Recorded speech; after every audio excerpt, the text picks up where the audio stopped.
was him immediately, there's no doubt about it. I mean, the hair, I mean, the facial features, the eyes, the nose, the mouth. He was about 18 years old, but his looks and everything.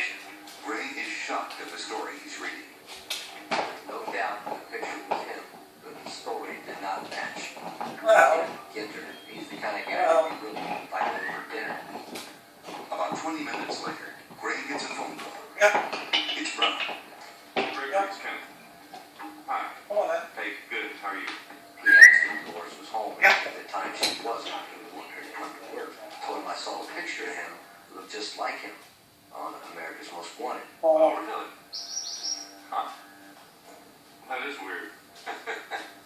I said, well, they say everybody's got a twin, That shot a big flag up with there, I pretty much put it off at that point. And we went on, carrying on about normal things for a few minutes. Bye.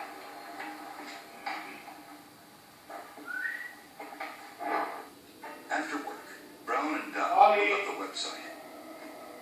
Horrified, they realize it's only a matter of time before someone turns them in.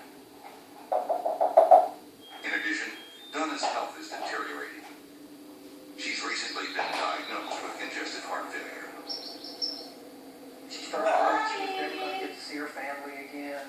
She wanted to go back, and I didn't want to. I did not want to. Meanwhile, Ray is still curious about the photo. He shows it to his wife, Dolores. We were all in shock.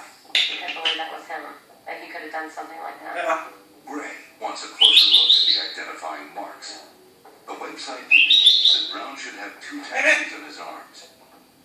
The word Mom on his left arm.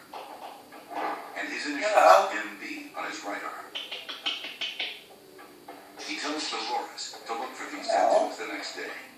I was very uncomfortable going back into the store. I had to make sure, my eyes didn't know that I knew who he was. At work, Dolores tries to act normal. She quietly steals a glance at Brown's arm.